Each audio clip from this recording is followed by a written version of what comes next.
sense més dilació, comencem aquesta nova edició de les tardes de té, avui que com és l'últim dimecres de cada mes, avui dia és 29 de novembre, i hem pensat en portar-vos a un convidat molt interessant, molt interessant. Es diu Daniel Lorca i és farmacèutic i treballa al clínic, és resident intern de l'Hospital Clínic i està molt involucrat amb tot el tema de la immunologia. Ens explicarà una miqueta com funciona primer el nostre sistema immunològic, després tot al voltant ha preparat una presentació on s'explicarà aquest procediment, com funciona aquest sistema i les conseqüències i tot el que gira al voltant de la medicació que prenem al voltant del nostre trasplantament. Vale? El marc és el marc on estem nosaltres col·laborant amb el clínic, amb el Daniel Lorca, perquè s'ha generat una sinergia, una unitat d'intencions, per dir-ho d'alguna manera, on està la Societat Catalana d'Immunologia, per una banda, el clínic i nosaltres com a associació, per intentar d'alguna manera compartir experiència, informació i que s'estableixi una connexió més directa. No? Tot això sota del paraigües del Centre Diagnòstic Biomèdic del Clínic, amb la qual cosa és una persona que ens pot explicar molt i molt bé tot el que va relacionat amb la immunologia. D'acord? Pues saludem, si us sembla, el Daniel Lorca. Daniel. Muy buenas a todos, un placer. Parlarem d'immunologia, però també podem parlar de gastronomia perquè és de Castro Urdiales, Cantàbria, i com bé sabeu és un país on es jala molt bé, es menja molt bé. Això sí de cas ho deixarem cap al final, Daniel. Vamos a hacer primero la obligación y luego la devoción. La devoción, me parece bien. Muy bien. ¿Quieres explicar algo o quieres empezar por la presentación? Como tú veas. Sí, bueno, yo voy a empezar directamente con la presentación, pero mismamente ya me has presentado tú y bueno, sin más, decir un poco pues que esta charla lo que pretendo es introduciros un poco en el mundo del sistema inmunitario, que creo que es un mundo bastante desconocido. En su momento, pues cuando me planteaste la charla, tratamos el tema de inmunosupresores y comenté pues esto, que entender cómo funciona la inmunosupresión sin previamente entender un poco cómo funciona nuestro sistema inmunitario es complicado. Entonces, pues en esta primera charla, lo que me gustaría es acercaros un poco de manera muy sencilla y brevemente, para que luego quede tiempo a dudas y demás, lo que viene siendo el sistema inmunitario y cómo funciona de cara al trasplante, ¿no? Y un poco qué es lo que hacemos nosotros como inmunólogos, que quizás no sé quién, igual no lo sabéis, qué hacemos nosotros a nivel asistencial como inmunólogos en el hospital. Perdona, Daniel, tienes un poquito de... reverbera un poco el sonido, tienes un poco como de retorno. ¿Puede ser? Pues a ver, pruebo a igual si te acercas auriculares. Bueno, prueba a ver si... ¿Lo escucháis mejor ahora? Ahora, perfecto. Sí. Perfecto. Ya está. Vale. Igual se acoplaba una cosa con la otra, se acoplaba. Puede ser, porque ya te digo que soy terrible para las tecnologías, pese a tener 27 añitos, la verdad. Muy bien, perfecto. Vamos para allá. Bueno, pues voy para la presentación. Es muy cortita, muy sencilla y lo que quiero es acercaros brevemente un poco lo que viene siendo este sistema, este mundo tan complicado como es el del sistema inmunitario. ¿Se ve bien? Sí, perfecto. Venga, vamos a ello. Pues nada, en primer lugar, vamos a lo básico, ¿no? ¿Qué es un trasplante? Que supongo que es una cosa que ya sabréis, pero por empezar de alguna manera sencilla e introductoria a la presentación. Pues bien, un trasplante es el proceso de tomar células, tejidos u órganos de un individuo e introducirlos usualmente en otro diferente. De este modo, la persona que ofrece su órgano será considerado como donante, mientras que el individuo que lo recibe es el receptor o huésped. Y no debemos confundir la palabra trasplante con la palabra transfusión. Cuando hablamos de transfusiones...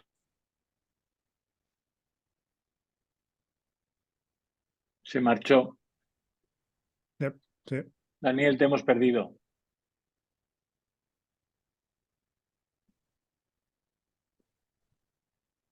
Vaya. A ver si se conecta de nuevo. A mí me sale como que está conectado, Joan? Pero es la primera conexión que ha hecho, que luego se ha quedado Vale. la conexión aquella medio Mira, rara. está entrando, no, me parece, ¿no? ¿Qué ha pasado? No sé, se ha medio desconectado, no lo sé. Ah, vale. Continúo. Bueno, sí. Pues en este último año hemos llegado a la friolera de Mira, tienes que poner la 1.340. Espera, presentación de nuevo. Ah, voy. ¿Qué ha pasado? Se ha ido.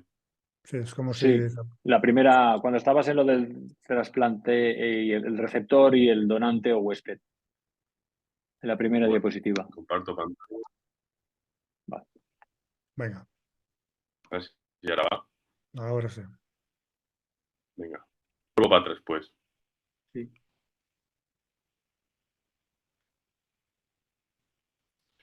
Nada, pues lo que os comentaba, que el trasplante es el proceso de tomar células, tejidos u órganos de un individuo e introducirlos en otro, usualmente en otro diferente. El donante es quien cede el órgano y el receptor es quien lo recibe, y que no hay que confundir con la palabra transfusión, que es el hecho de transferir sangre circulante o plasma de un individuo a otro. Y os traía esta gráfica que me la ha facilitado la Organización Catalana del Trasplante, en el que se vienen reflejados pues, todos los trasplantes que se han realizado desde los inicios hasta nuestros días, empezando en 1969 con 2 trasplantes, como podemos ver al principio de la gráfica, hasta nuestros días en los que, pues en el último año, en el año 2022, se realizaron 1.346 trasplantes. Entre todos ellos, 949 fueron de riñón, 203 de hígado, 54 de corazón, 107 de pulmón y 33 de páncreas. Pero vamos a empezar un poco desde el principio, para entender de dónde venimos, ¿no? Y es que el hecho de trasplantar, quizás no como lo entendemos ahora, pero sí como se entendía antiguamente, comenzó en el año 500 antes de Cristo, ¿no? Y era una técnica que se implantó en la India, porque a los malhechores pues tenían la costumbre de castigarlos cortándoles la nariz, ¿no? Entonces luego estos malhechores lo que querían era pues que alguien les consiguiese recomponer esa nariz, y lo que hacían eran trasplantes de la piel de la frente y les construían una nueva nariz.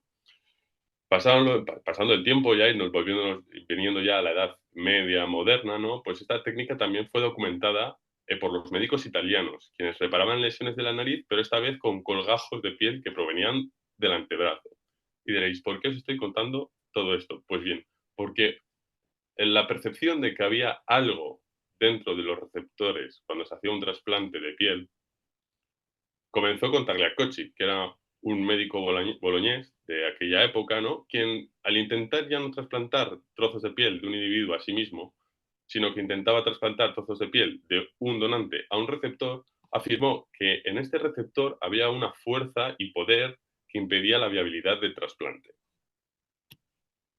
Mucho ya más tarde, nos situamos en la Segunda Guerra Mundial, para curar las quemaduras procedentes de la batalla, ¿no? Pues también se comenzó a practicar pues, el reemplazo de piel quemada de los pacientes por piel sana de los donantes, ¿no? Entre ellos, pues esta práctica la realizaba el médico británico Peter Medawar, quien observaba que en el transcurso de 1 o 2 semanas la piel que se trasplantaba finalmente se necrosaba y se caía. Un contemporáneo suyo, el biólogo australiano Frank McFarlane, pues también observó este hecho, ¿no? Y avanzó a la siguiente hipótesis. Frank decía que las células adquirían la capacidad de distinguir entre las de sus propios tejidos, por un lado, y las células no deseadas y el material extraño, por el otro. Es decir, si Tagliacocci nos decía que existía una fuerza y poder en el receptor que evitaba que el implante del donante fuese adecuado o aceptado, Frank, digamos que iba más allá y decía que las células tenían algo que hacía que esto no fuera viable. Frank nunca fue capaz de demostrarlo, pero Peter Medawar, ante estas conclusiones que sacó Frank, pues comenzó unos experimentos bastante sencillos y que ahora vamos a ver un poco. ¿Qué es lo que hizo Frank y su grupo? Perdón, Peter y su grupo. Pues cogieron a un ratón verde, vamos a poner verde, a un ratón A, y cogieron un trozo de piel y se lo injertaron a un hermano suyo que era completamente idéntico a otro ratón verde, de modo que veían que no se producía ningún tipo de rechazo. Pero luego cogieron un ratón B, un ratón naranja, y cogieron un injerto de piel de este ratón naranja y se lo intentaron poner a un ratón verde, que no era, es decir, a un ratón que no era idéntico a él. ¿Y qué pasaba? Que con el transcurso de 1 o 2 semanas, el injerto de piel proveniente de este ratón naranja en el receptor verde era rechazado. Pero vamos más allá. ¿Qué pasa si a un ratón B, a un ratón naranja, le cogemos un trozo de piel y se lo injertamos a un ratón que es verde y naranja, pues que no lo rechaza. Entonces, claro, pues esto llevó a plantearse diferentes hipótesis y llegando a una conclusión.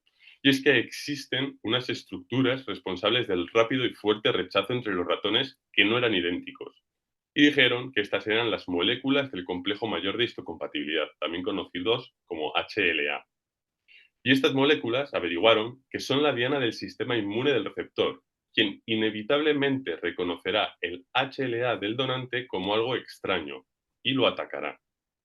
Es decir, y si volvemos poniendo en contexto esto y si volvemos al experimento anterior, si un ratón donante que tiene un HLA-A le cogemos un injerto que tiene el mismo HLA y se lo ponemos a un receptor que también tiene este mismo HLA, no lo rechazará porque es idéntico y las células del receptor no identificarán como algo extraño el injerto proveniente del donante. ¿Qué pasa si tenemos un ratón naranja, un ratón HLA-B y le cogemos un injerto HLA-B y se lo ponemos a un ratón HLA-A? Pues que inevitablemente esto será reconocido como algo extraño y el sistema inmunológico lo rechazará. Y es por ello que el ratón verde rechazaba el injerto naranja.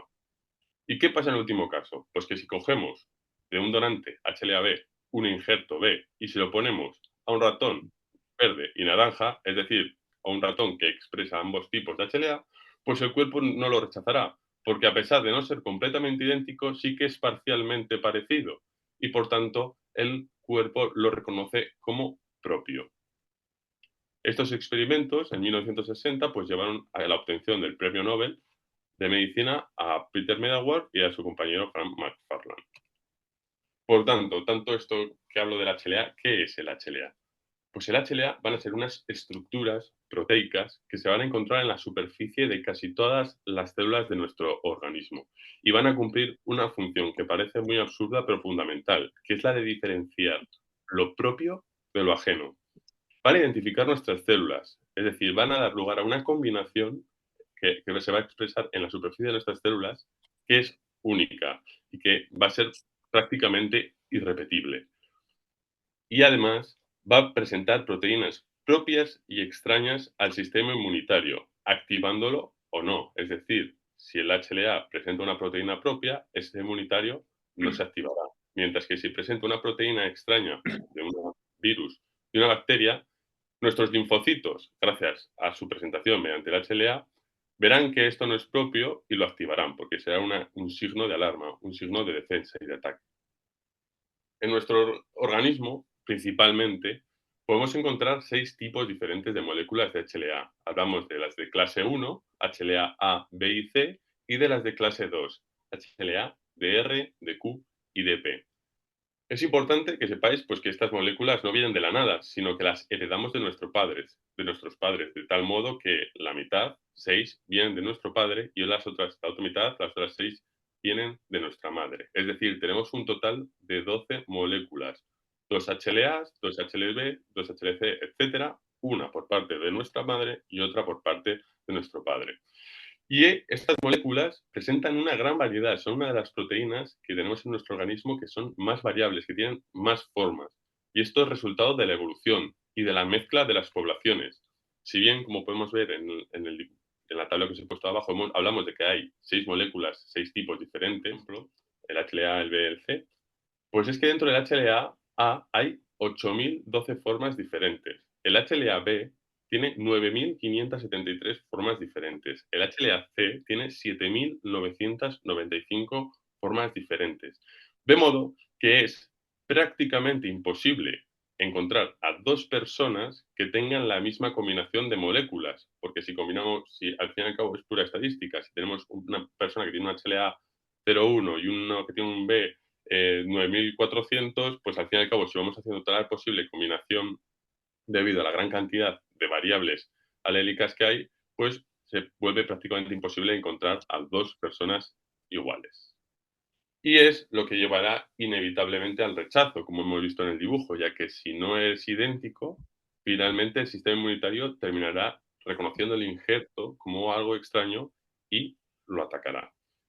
Por tanto, el rechazo es básicamente esto, uno de los principales problemas que presentan los trasplantes, ¿no? Y esto es porque el sistema inmunitario tiene la capacidad de distinguir entre lo que es propio de lo que es extraño, gracias a las moléculas de HLA, como hemos comentado. Y de este modo, si se detecta algo extraño, directamente nuestro sistema inmune tratará de eliminarlo. Esto es, como podéis suponer, de gran importancia en la defensa contra patógenos, contra bacterias, contra virus. Pero el problema es que estas defensas también funcionan cuando un órgano, un tejido o una célula que sea procedente de un donante se introduzca en el organismo del receptor. Y esto vamos a verlo de manera muy sencilla y vamos a recapitular un poco todo lo que he explicado de manera muy sencilla, como ya os comento, con esta imagen que voy a ir cargando poco a poco. Tenemos aquí un hígado, nuestro propio hígado. Dentro de la variedad de células que tiene nuestro hígado, todas tienen algo en común, y es que en su superficie van a expresar las moléculas de HLA, que como he comentado, son las moléculas que nos identifican de manera biológica. Se podría decir que es nuestro DNI biológico, es una combinación de números que solo nos pertenece a nosotros y que nos diferencia del resto de personas que existen en el mundo.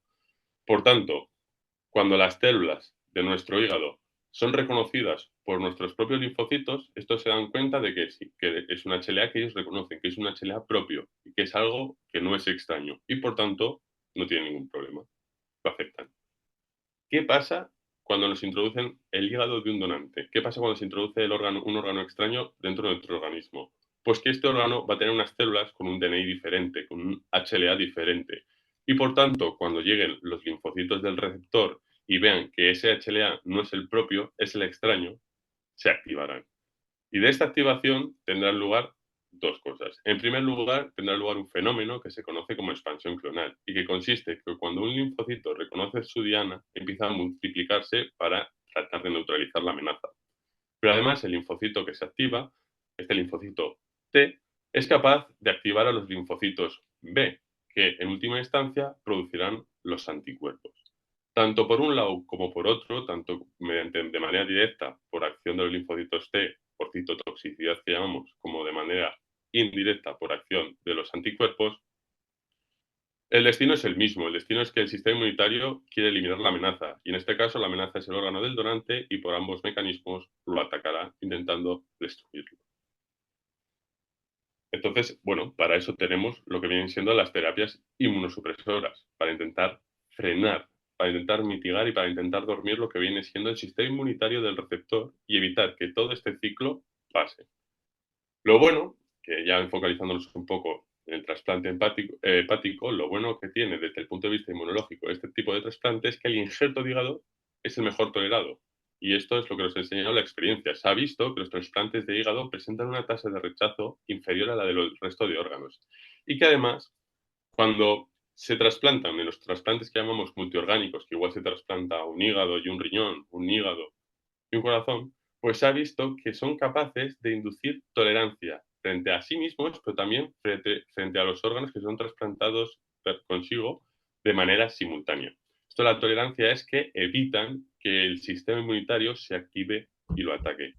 ¿Y esto a qué es debido? Pues esto está íntimamente ligado a la naturaleza y a la posición anatómica del hígado, que le hace que tenga un estado inmunotolerante por defecto. ¿Y esto por qué es? Pues bien, mira, al hígado llega toda la sangre procedente del intestino mediante las venas portas. Por tanto, imaginaos que todo lo que vienen siendo los alimentos de la dieta, bacterias de la microbiota, y demás componentes que pueden entrar a través de nuestros intestinos por la sangre y llegasen al hígado, imaginaos que el hígado montara una respuesta inmunológica frente a todo ello, frente a todo lo que llega. Sería imposible, sería inviable. Sería un órgano que estaría constantemente en inflamación, con una activación inmunológica brutal y por lo que terminaría destruyéndose. Por tanto, es lo que ha obligado a este hígado que durante la evolución haya adquirido este papel de inmunotolerante, de evitar activarse y de tener un sistema inmunológico tranquilo, apaciguado. ¿Pero qué es lo que pasa? Pues que este ambiente también va a ser aprovechado por virus, parásitos y tumores hepáticos. Y como bien sabemos, pues los virus o tumores, por ejemplo, que afectan al hígado, pues usualmente cronifican con mayor facilidad. Y es justamente por esto, porque el sistema inmunológico del hígado no los va a atacar, porque tiene la capacidad de apaciguarse y de dormirse frente a las amenazas. Y ya solo me queda comentaros un poco que entonces, ¿qué es lo que hace un inmunólogo? ¿Qué es lo que hacemos? ¿Qué papel cumplimos de cara a un trasplante, ¿no? No sé si muchos de vosotros sabréis cuál es nuestro papel, porque, bueno, al fin y al cabo somos una especialidad médica muy reciente, que, pues, si bien se desarrolló comenzó su desarrollo en el siglo XX, ¿no? Su auge mayor empezó a partir de los años 70. Y esto es en gran parte debido a la complejidad que involucra el estudio del sistema inmunológico. Y dentro de nuestro papel, obviamente, pues como nuestro propio nombre lo dice, vamos a dedicarnos al estudio del sistema inmune y principalmente lo he dividido en tres ramas a grosso modo. Por un lado encontraríamos lo que viene siendo la rama de la inmunología clínica, en la que estudiamos las enfermedades del sistema inmunitario en las que el sistema inmune se activa por exceso, como puede ser la autoinmunidad, la hipersensibilidad o alergia, o por defecto, como tenemos las inmunodeficiencias. Por otro lado, también tenemos la rama en la que estudiamos lo que viene siendo la inmunología del trasplante y todo lo que está asociado al sistema inmunitario y el trasplante, que ahora hablaré un poquillo más de ello en concreto, ¿no? Me centraré un poquillo más en ello. Y por último, pues podríamos decir que tenemos la rama de la inmunoterapia, ¿no? En la que pues vamos a tratar lo que vienen siendo todos aquellos temas que se dediquen al tratamiento, que utilicen, digamos, recursos del sistema inmunológico para el tratamiento de las enfermedades, como pueden ser las inmunoglobulinas o los del tratamiento con biológicos, o, por ejemplo, pues últimamente la terapia celular y génica para el tratamiento, pues, por ejemplo, de cánceres. Entonces, como he dicho, vamos a centrarnos un poco en la inmunología del trasplante. ¿Qué es lo que hace un inmunólogo de cara al trasplante? Pues lo he dividido en dos partes. Lo que hacemos pre-trasplante y lo que hacemos post-trasplante. El primer paso pre-trasplante que vamos a hacer siempre es conocer el HLA de los pacientes. ¿Y esto cómo lo hacemos? Pues mediante la sangre y concretamente mediante el DNA y una serie de técnicas de secuenciación molecular, como es el Sanger y el NGS, nosotros somos capaces de saber cuál es el HLA que va a expresar en su superficie las células de un donante y las células de un receptor. Por tanto, vamos a saber cuál es su DNI biológico. ¿Y esto por qué es importante? Porque en función de cuál es su DNI biológico, de cuáles son las células de HLA que expresan los pacientes, cuando se requiera, vamos a llevar a cabo una búsqueda de receptores a partir de un donante. Y esta imagen procede de los programas que utilizamos cuando buscamos un receptor para un donante.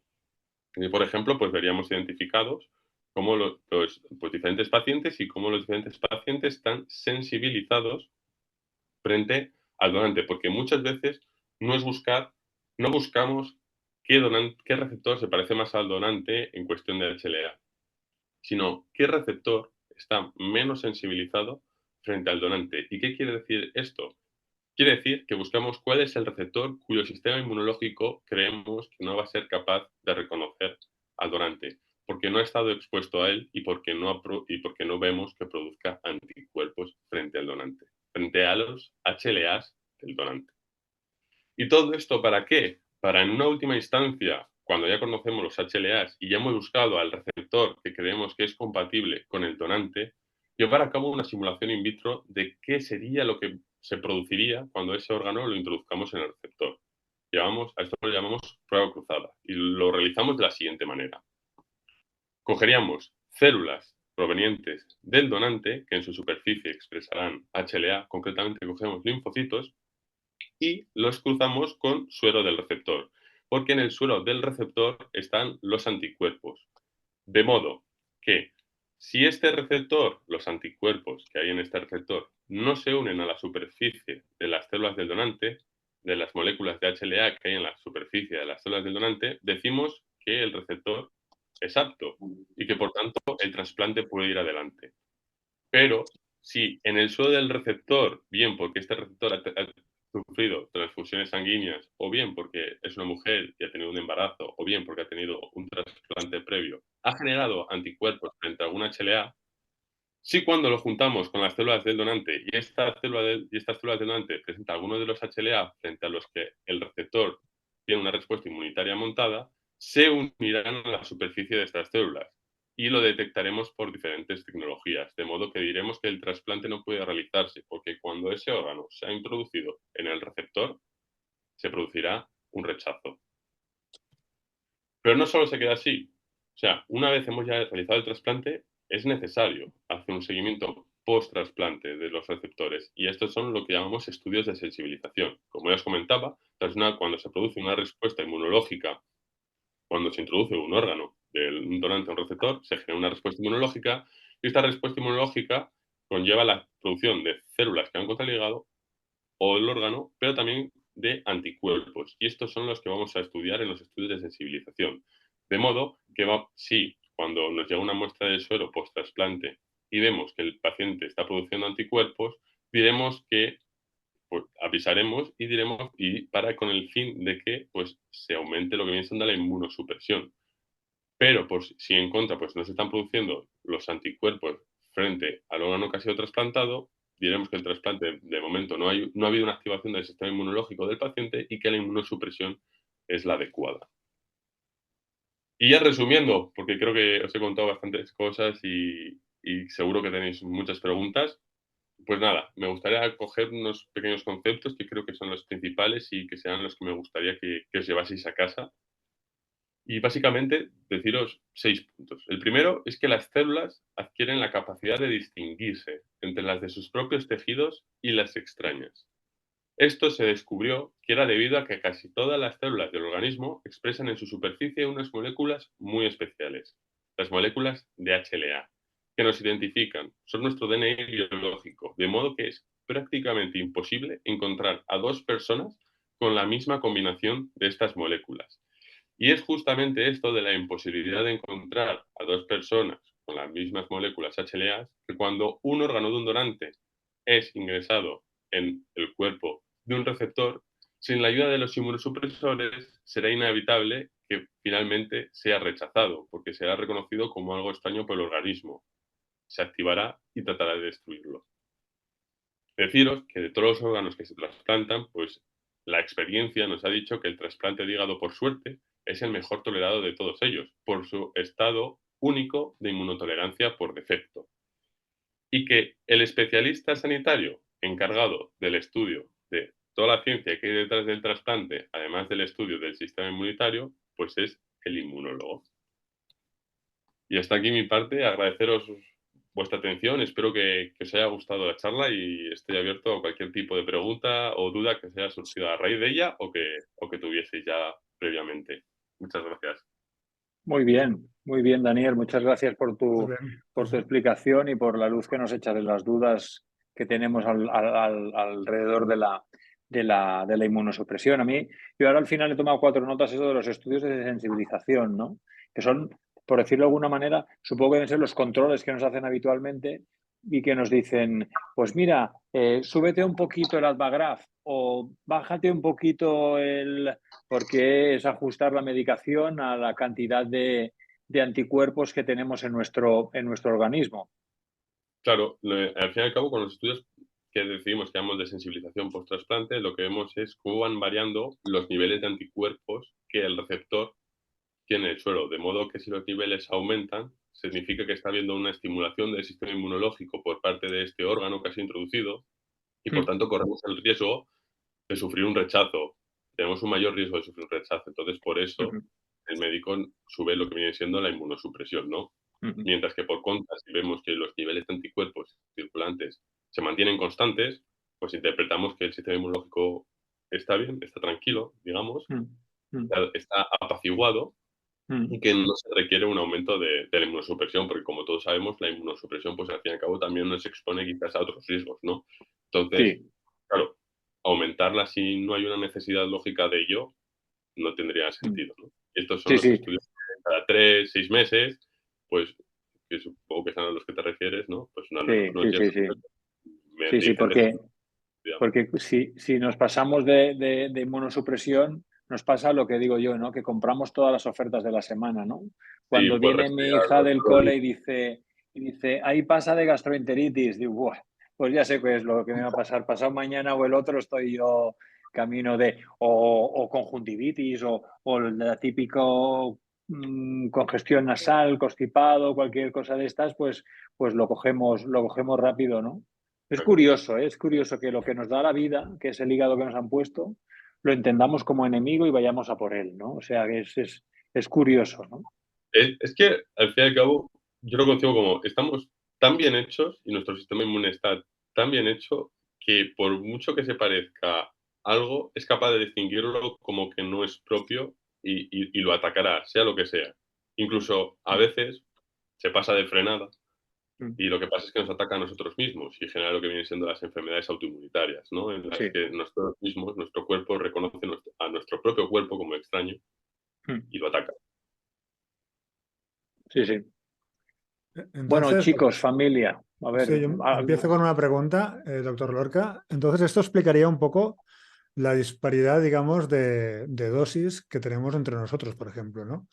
Que somos personas, todas trasplantadas, la mayoría, ya con independencia de la edad o del tiempo que llevemos trasplantados. Pero esa diferencia, por ejemplo, hablando uno con otro, pues uno toma 5 de Advagraf, el otro toma uno, otro toma 10 o toma 2 Celcepi Advagraf.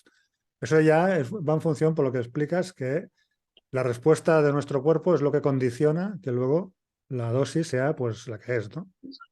Exacto. Entran diversos factores. Por ejemplo, obviamente, cuanto más compatibles sean las moléculas de HLA del hígado que os pongan, o sea, cuanto más similar sea el HLA del donante del receptor, pese a lo complicado que es, obviamente la respuesta inmunológica será, cuanto más similar, más complicado que se produzca. Se terminará produciendo porque finalmente el sistema inmunitario lo reconocerá como extraño, Sí. pero es más complicado. También entra el factor esto de cómo de bueno o cómo de competente sea tu sistema inmunitario. Hay personas, todos sabemos que hay personas que tienen una mayor predisposición a enfermar, quizás porque su sistema inmunológico es más débil, y hay gente que parece que no enferma nunca en la vida, porque quizás su sistema inmunológico es más fuerte, ¿no?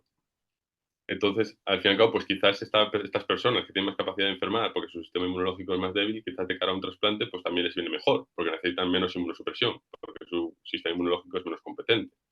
Mientras que mm, aquellas personas que igual frente a las infecciones están protegidísimas porque tienen un sistema inmunológico muy fuerte, pues de cara al trasplante esto también les perjudica. Entonces, como al fin y al sí. cabo no hay dos personas iguales, es esto el hecho de que intentemos estandarizar, porque lo mejor sería, lo más práctico lo mejor, lo más óptimo sería que cada persona tuviese una dosis concreta, ¿no? Pero bueno, al fin y al cabo esto es inviable y hay que estandarizarlo, ¿no?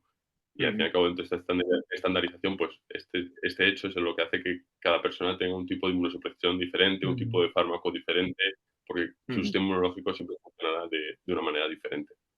Muy bien, muy bien. Tenemos dos manos levantadas. Una es el José María Martínez, que no lo vemos, pero me ha pasado por el chat que quería intervenir, y la Isa, a la cual le saludamos, que hacía tiempo que no la Y la Jo veíamos. Montse també, si, també. si, Y si la em Montse, vale, permeteu. pues hacemos eso, la Isa, el Josep María y después la otra Montse, ¿vale? Perfecto. Vale, Isa, Hola, ¿qué tal? arranca. Hola, doctor.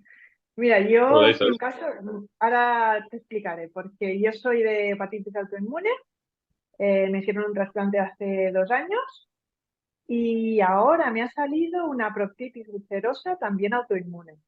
Entonces me va perfecto esta conferencia contigo porque, claro, supongo que podrás explicarme un poquito porque voy súper perdida. Los médicos me dicen que atienda al digestivo y al de el trasplante y claro, ahora al oírte se me ha abierto como los ojos de decir, qué bien que por fin alguien me pueda explicar lo que me está pasando más o menos. Y me ha ido Bueno, muy bien. más o menos, ¿eh? Porque, claro, esto es complicado. A ver, yo, desde mi punto de vista de personal, cuando, por ejemplo, me has comentado que tu trasplante hepático viene de una hepatitis autoinmunitaria, de una hepatitis fulminante, que es una hepatitis autoinmunitaria que se caracteriza por anticuerpos frente a actina, que llamamos. Entonces, al fin y al cabo, si ya de repente te surge otra patología autoinmunitaria, ¿no? Pues es lo que comento un poco, ¿no? Que a veces el sistema inmune de las personas se pasa un poco de frenada. En algunas personas tiene una predisposición a pasarse de frenada más que en otras por diferentes elementos. Hay diferentes variantes. Hay factores genéticos, mismamente, o factores ambientales. Y también yo digo que hay como un triángulo para que se produzca toda esta respuesta, ¿no? Tiene que haber una predisposición genética con un estímulo genético y que con un estímulo ambiental, perdón, un estímulo, y que todo además suceda en un mismo tiempo. Entonces, al fin y al cabo, las personas que tienen una enfermedad autoinmunitaria predisponen luego a tener otras manifestaciones también autoinmunitarias. El por qué a unas personas les manifiesta una con la otra o la otra con la una, no se tiene muy claro. Es complicado. ya te digo, somos una rama muy novedosa y es una rama... y es tan novedosa porque es muy complicado estudiar el sistema inmunitario y la verdad que nos queda muchísimo, muchísimo para aprender. Pero sí te puedo decir que esto sí que es cierto, que aquellas personas que tienen una enfermedad autoinmunitaria predisponen a tener otras. Entonces se Bueno, tendría que derivar con calma a un inmunólogo, quizás, ¿o La no? verdad es que, por ejemplo, aquí en Cataluña, la figura del inmunólogo, nosotros, por ejemplo, trabajamos mucho más en el laboratorio, lo que viene siendo diagnóstico, y los diferentes especialistas, el hepatólogo, el nefrólogo, el médico internista, son los que nos piden las pruebas y son, como, digamos, con los que comentamos lo que viene siendo lo que descubrimos, los hallazgos, nuestros diagnósticos, qué es lo que creemos. Pero per se aquí, la verdad, lo desconozco, creo que no es muy común la figura del inmunólogo como médico que te atiende en consulta. Así como en Madrid sí que sé que sí, aquí en Cataluña, por ejemplo, esta figura no es tan clara. bueno, Estamos más, digamos, de asistencia por detrás. muy bien. Vale, Isa, muchas no sé si gracias. te hemos podido, si te ha podido ayudar mucho el doctor, pero Sí, también. ¿Eh? Bueno, Josep muy María, bien. pasamos al Presi a ver qué le parece que nos explica de inmunosupresión y de todo esto. Josep Digo, María, el ahí. sentiu. Sí, Sí, Sí, Vale, vale. No, es que no sé por qué, disculpe, pero no funciona la cámara. Bueno, en primer lugar, agradecerte, doctor Loca, la presentación tan clara y entendedora, porque a veces nos presentan presentaciones que son muy técnicas y no acabamos de entender. La tuya ha sido muy clara. Deciros que estamos muy contentos porque por primera vez hablamos de la inmunología en nuestra asociación y en nuestras tardes de tertulia. Cuando hablé con el doctor Lozano me di cuenta de lo necesario que era saber vuestro papel dentro del proceso del trasplante. Sois profesionales imprescindibles, pero a la vez invisibles, porque nadie sabe que existís. Y yo creo que es importante daros visibilidad y este era uno de los objetivos que hablamos con el doctor Lozano. Así que tenemos mucho trabajo por delante para hacer. Yo tenía dos preguntas. Una era que si vosotros estudiáis también los factores inmunológicos en la aparición de infecciones y en la supervivencia del injerto. Y la otra pregunta es que yo he oído la técnica del cross-match y si nos podías explicar cuál es esta técnica. sí. La primera pregunta, en cuanto a inmunología y infecciones, no entiendo muy bien a qué te quieres referir. Si la puedes explicar un poco más y te intento contestar.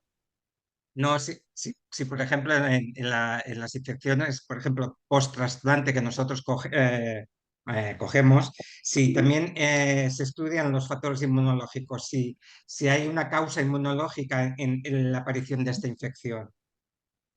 Bueno, realmente no estudiamos porque sabemos, es lo que estamos provocando, aposta. Quiero decir, estamos durmiendo, inmunosuprimiendo al sistema inmunitario para que no ataque lo que viene siendo el órgano trasplantado, pero sabemos de manera consciente que al hacerlo también nos agarramos al hecho de que haya infecciones oportunistas, que son como las llamamos, infecciones oportunistas, que también, por desgracia, desarrollen una infección en el receptor. Entonces, al fin y al cabo, es un hecho colateral del que somos conscientes.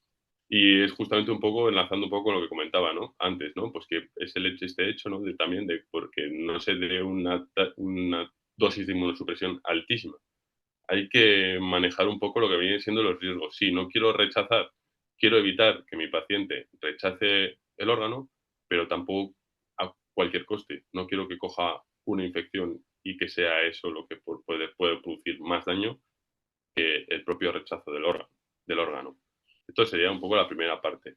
Y luego la segunda parte que me comentas de la técnica del crossmatch es justamente lo que había explicado en una de las diapositivas, ahora al final. No sé si recuerdas que había dicho que durante el pretrasplante llevamos a cabo una serie de pruebas. El estudio de los HLAs de tanto receptores como donantes, con el fin de hacer una búsqueda de cuál es el receptor más apto para un donante, para que luego, al fin y al cabo, cuando tengamos elegido al receptor, llevar a cabo una prueba cruzada o en inglés crossmatch, que es cuando cogemos linfocitos provenientes del donante y los juntamos con el suero proveniente del receptor.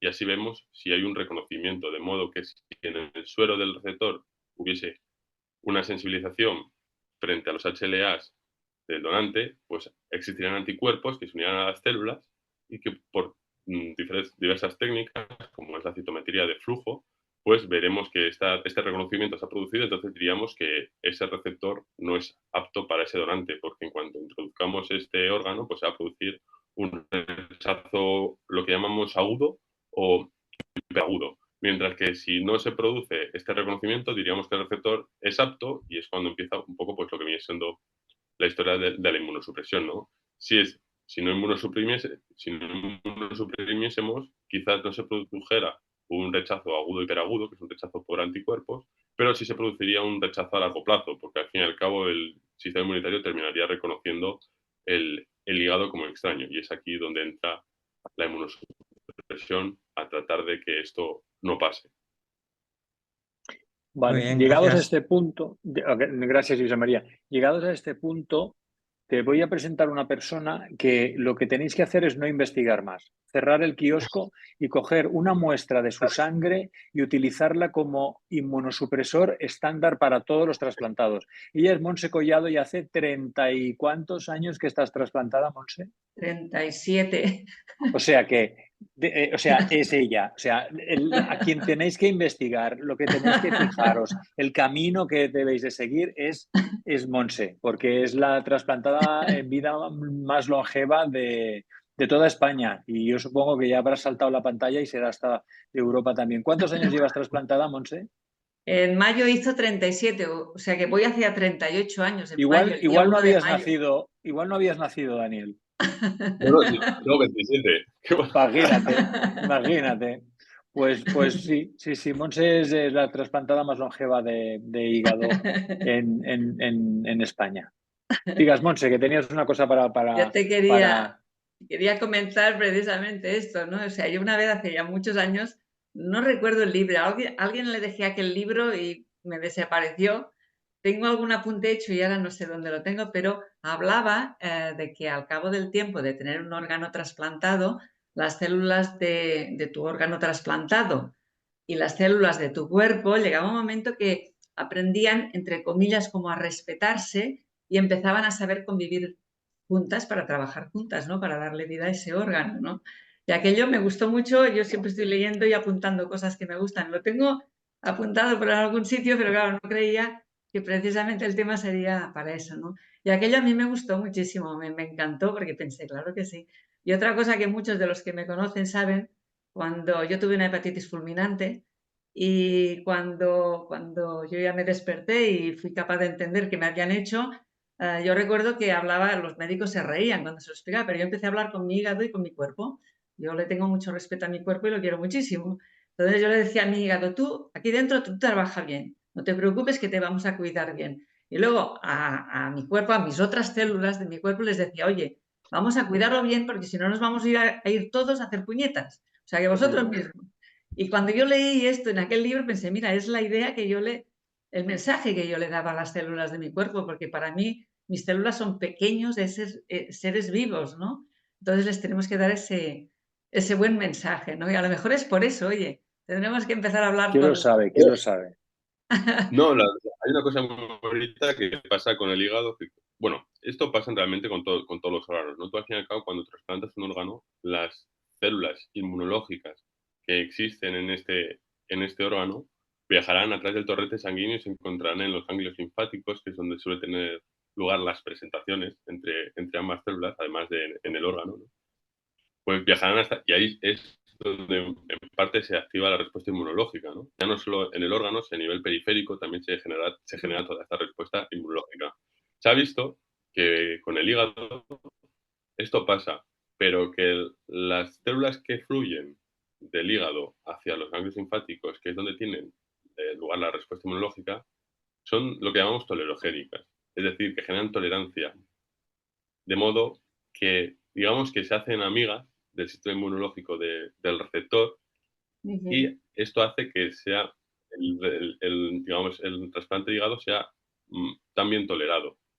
Y esto es justamente que estas células hagan esto, tengan esta capacidad, viene justamente de lo que comentaba, ¿no? Que el hígado es un órgano en el que recibe mucho material extraño y que no se puede permitir estar constantemente activando su sistema inmunológico. Y es muy permisivo, es muy tranquilo, es muy panchorro, como diríamos allá. Entonces, esta actitud, digamos, la transporta a los ganglios linfáticos del receptor y la transporta y la exporta, favoreciendo que, pues, lo que comentábamos, que el trasplante de hígado justamente sea el trasplante mejor tolerado de todos. Es más, hasta el punto de lo que comentábamos, en ciertas ocasiones, leí un artículo hace un tiempo en el que pacientes que no tenían la posibilidad de trasplantarse de riñón porque estaban tenían muchísimos anticuerpos y no existía, digamos, nadie compatible, pues le ponían un trocito de hígado proveniente del mismo donante. Y este trocito de hígado lo que hacía, tenía la capacidad de limpiar lo que viene siendo la sangre del receptor de los anticuerpos que este mismo pudiese ir formando. Porque claro, como viene riñón y el trocito de hígado venían del mismo donante, tenían los mismos HLA. Entonces tenía la capacidad como de filtrar la sangre. Además, el hígado tiene la capacidad de regenerarse, de modo que podría seguir viviendo y seguir filtrando esta sangre. Pero es que además las células de este trocito de hígado migraban a los ganglios linfáticos, generando una respuesta tolerogénica que llamamos frente a los HLA, ¿no? Esto fue un experimento que llevaron a cabo unos suecos, ¿no? Y que nuevamente demostraba pues esta capacidad que tiene el hígado de no ser atacado, o al menos y si no ser atacado, de apaciguar la respuesta y minimizarlo. Caray, qué interesante. Perdona, una cosa que yo no acabo de entender es, ya has dicho la diferencia de trasplante y transfusión, pero ¿cómo puede ser que introduzcan sangre que no es tuya y no ocurra nada, no haya un rechazo a esa sangre? Bueno, Eso al no fin y lo al cabo acabo yo pasa de lo mismo, entender ¿eh? el porqué. Cuando te hace una transfusión, hablamos también de compatibilidad. Es decir, tenemos los grupos sanguíneos AB, positivo, negativo, A positivo, B positivo, cero positivo, ¿no? Es un poco lo mismo. Si tú al fin y al cabo le introduces una sangre B positiva a una positivo, pues producirá un rechazo. Va a rechazar la sangre se empezará a coagular.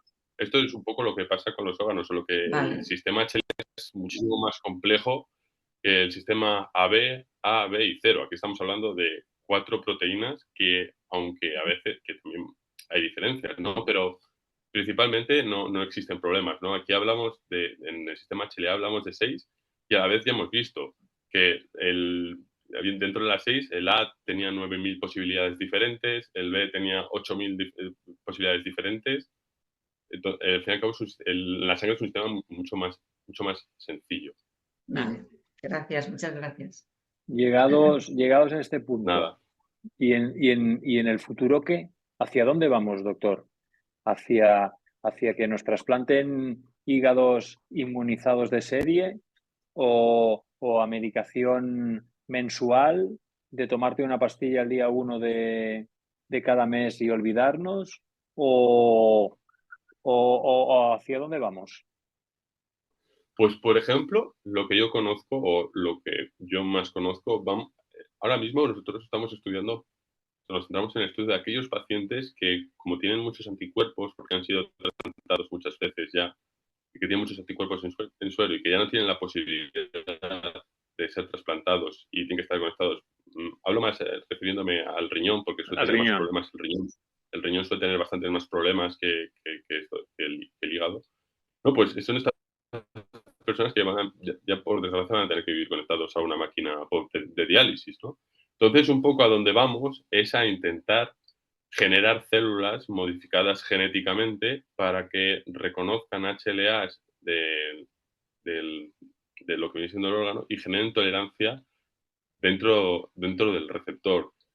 Por ejemplo, estamos haciendo un ensayo en el que, digamos, introducimos un fármaco en el receptor que destruye momentáneamente todos los anticuerpos que hay en sangre, para abrir una ventana que nos dé la posibilidad de meter el órgano en el interior del receptor y no sea rechazado de manera hiperaguda, que llamamos. Es decir, un rechazo hiperagudo es cuando metemos el órgano y hay tantos anticuerpos en el suero que se unen a la superficie del órgano y por un sistema inmunológico, el sistema de complemento, destruye el órgano. Entonces, este método permite que no haya por unas horas ningún tipo de anticuerpo, meter el órgano e inmunosuprimir todo lo que podamos. Entonces, yo creo que ahora un poco los esfuerzos están centrados en este tipo de pacientes. Supongo que, o al menos desde el punto de vista inmunológico, desde el punto de vista de nuestro hospital, están enfocados, del servicio de inmunología de nuestro hospital, están enfocados en este aspecto. Pero seguro que la inmunosupresión es un mundo muy interesante. Es un mundo que le interesa mucho. Yo creo que está implicado. Yo digo que es el sistema que está implicado en absolutamente todo, porque células inmunes las hay, hasta en el último recoveco de nuestro cuerpo. Entonces, seguro que vamos a hacer terapias, no sé, hacer terapias que desde luego sean menos perjudiciales y siempre la farmacéutica, eso, pues trata de buscar fármacos que haya que administrarlos menos veces, que sean menos lesivos, con menos efectos secundarios. Y lo que te digo, al fin y al cabo es la industria de la inmunosupresión, creo que es una industria muy potente y que siempre está innovándose. Sí, porque no hemos hablado de los efectos secundarios que comporta la inmunosupresión. Sí, pues lógico, sí. O sea, al fin y al cabo, los efectos secundarios de la inmunosupresión es el hecho de no tener un sistema inmune competente y todo lo que acarrea el no tener un sistema inmune competente. Muy bien. Más cositas. Tenemos 5 minutos y un poquito más. Intervenciones. Ahí está. Joan. Una preguntita. Tenemos una experiencia negativa hace poco de nuestro presidente, que si quiere, en todo caso, Joan María le quiere explicar mejor él, sobre su caso, digamos, cercano. Hago la pregunta, luego ya en todo caso ligamos un tema con otro. ¿Cuánto tiempo puede estar una persona que por un momento dado de una urgencia o de un mal momento o lo que sea, estar sin tomar su medicación? ¿Un día, 5 días, 4 días? ¿Va en función de su sistema inmunológico? ¿Hay un estándar vosotros a nivel farmacéutico que pues, se puede decir, ojo que a partir de la semana o a partir del tercer día ya cuidado? No sé si Joan María lo quieres explicar tú. Si existe el dato de cuánto tiempo, lo desconozco, pero usualmente todas estas preguntas tienen la misma respuesta y es muy relativo. Ya. Es muy relativo. Él estuvo, por ejemplo, 5 días, en su caso, hasta que no tuvo la oportunidad, evidentemente, de volver a Barcelona y tomar la siguiente pastilla. Me parece que fueron 5 días. No sé si me escucha o lo quiere comentar él, pero recuerdo que iba por ahí, una ventana de 5 días. Sí, ¿me escuchas? Sí, fueron 5 días porque fue un accidente en Praga y no me ingresaron a una clínica neurológica, no sabían lo que eran los inmunosupresores. Bueno, tuve que luchar bastante para que buscaran la medicación. Y bueno, estuve 5 días sin tomar. Luego, evidentemente, cuando llegué aquí, lo primero que fue irme al clínico, que es donde me trasplantaron y me hicieron las pruebas pertinentes. Pero yo también tenía esa pregunta que le hacía Joan, que cuánto tiempo, ¿no? Y eso supongo que debe depender de cada persona y de la medicación también. Totalmente, depende de cada persona. Desconozco un dato que diga un tiempo exacto. De todos modos, dudo que haya un dato exacto de ello, porque todo es muy relativo de la persona y de la idiosincrasia de cada persona. Ya comentaba un poco, ¿no?, que cada persona es diferente, ¿no? Hay personas que, por ejemplo, un mismo fármaco les mantiene inmunosuprimidos a una dosis, mientras que otras personas necesitan una dosis superior. También quiero entender que dependerá del tiempo de trasplante. Como es un sistema inmunológico, si una persona lleva más tiempo trasplantado sin problemas, que entender que su sistema inmunológico se haya adaptado más al órgano que es trasplantado y por tanto ya no habrá tanta posibilidad de que lo ataque, o al menos no de una manera tan agresiva, a si una persona ha sido trasplantado hace recientemente poco. Entonces, al fin y al cabo, es todo muy relativo y nos queda mucho por conocer y por descubrir. Sí, veo que tenemos aquí el doctor Lozano.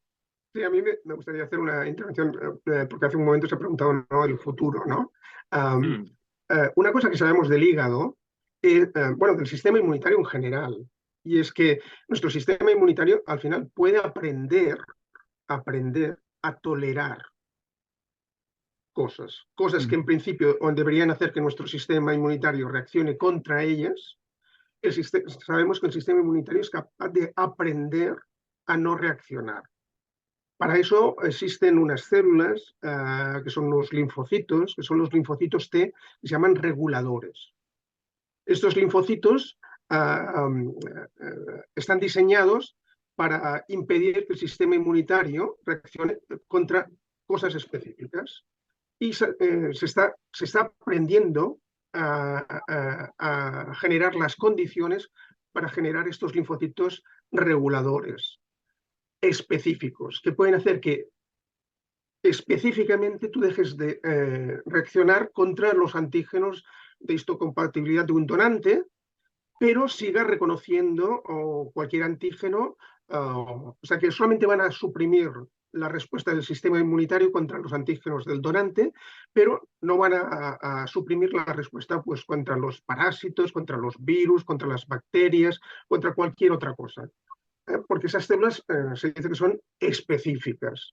Entonces, hay también ahí un campo de trabajo muy importante en cómo generar esas células, expandirlas, porque sabemos en el hígado, precisamente el hígado es muy rico en estas células reguladoras, por lo que ha dicho el doctor Lorca.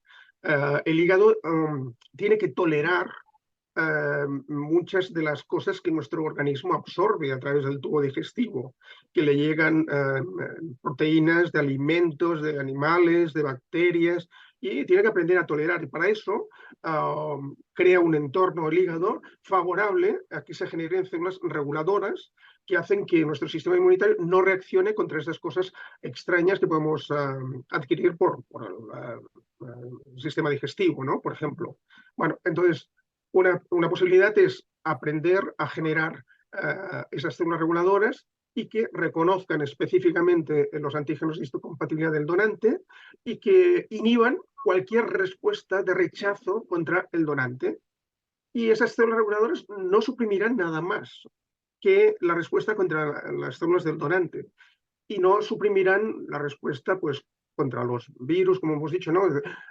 Cosa que no hacen los inmunosupresores, ¿no? Los inmunosupresores lo que hacen es que el sistema inmunitario se paralice y entonces, obviamente, tú no rechazas, pero tampoco reaccionas contra virus, contra bacterias.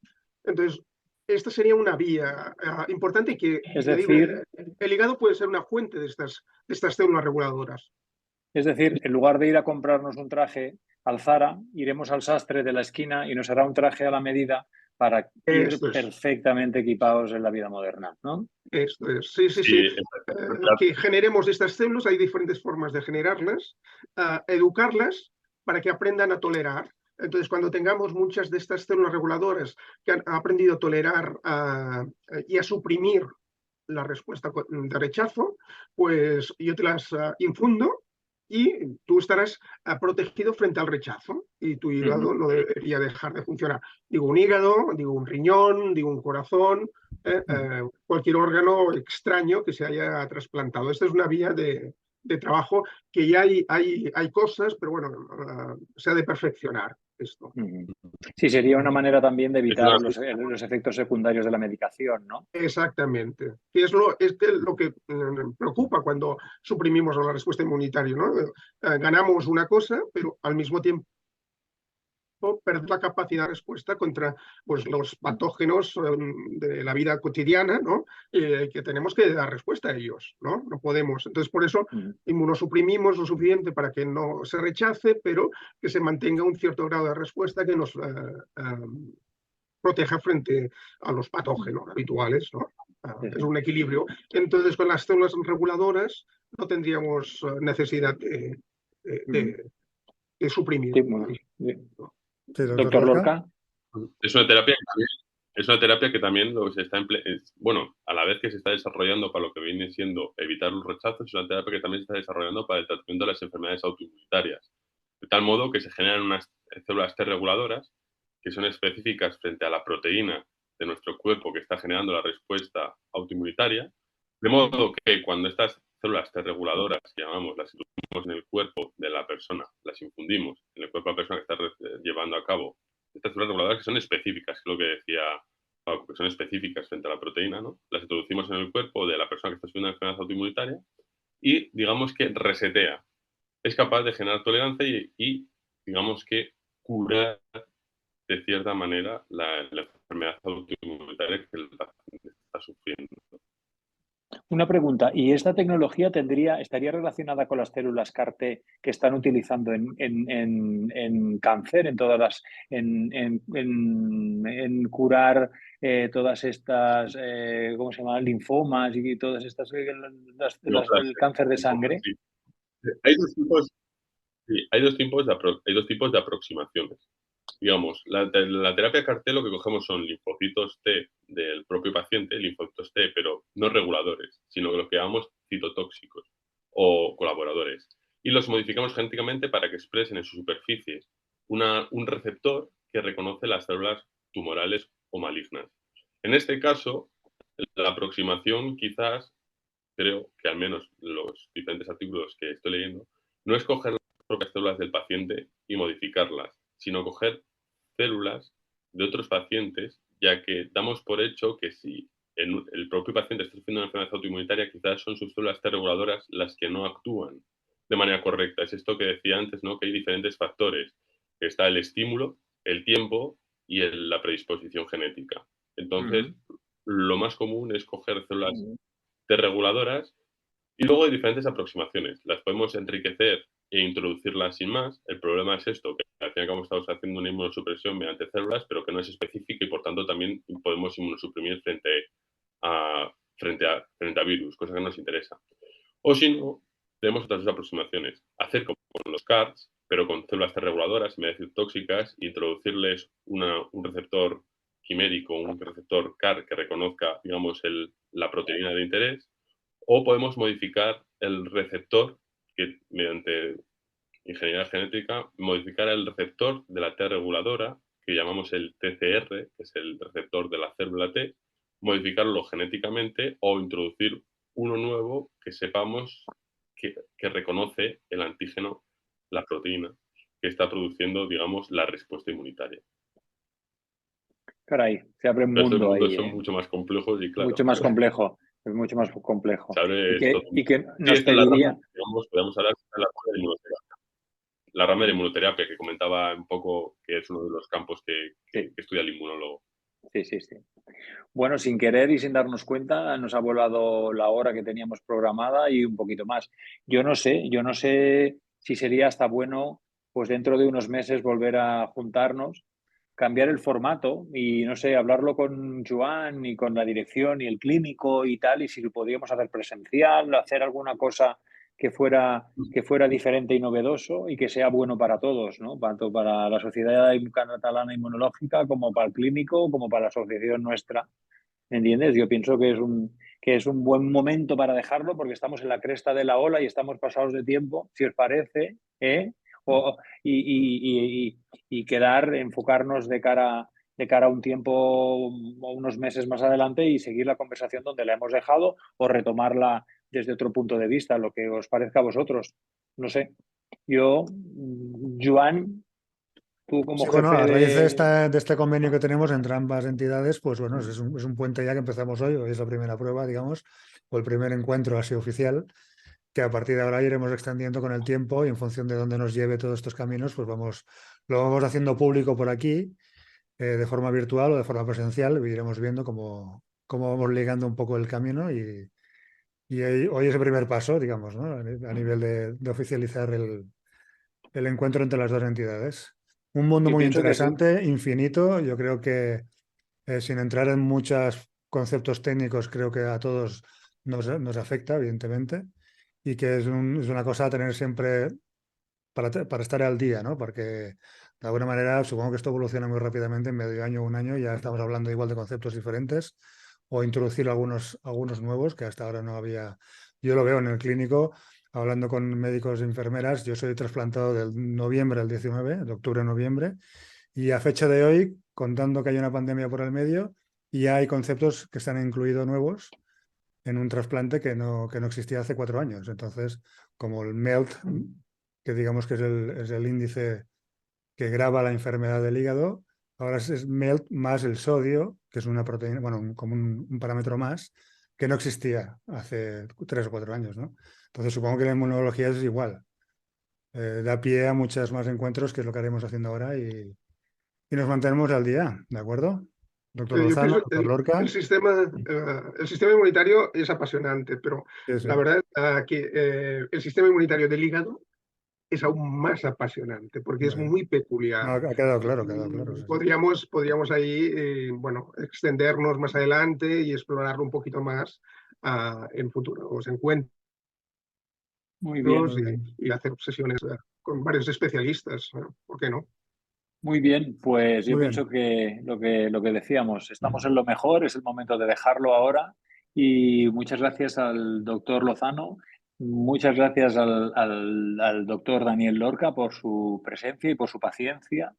Y perdonad si hemos sido un poco así, la tecnología a veces nos ha jugado malas pasadas, pero bueno, por nuestra parte, por la parte de la Asociación de Enfermos y Trasplantados Hepáticos de Cataluña, agradeceros la presencia y nada, saber que estamos aquí para lo que os podamos ayudar y que no nos deis mucho la mano porque igual nos tomamos el codo, ¿eh? Encantados.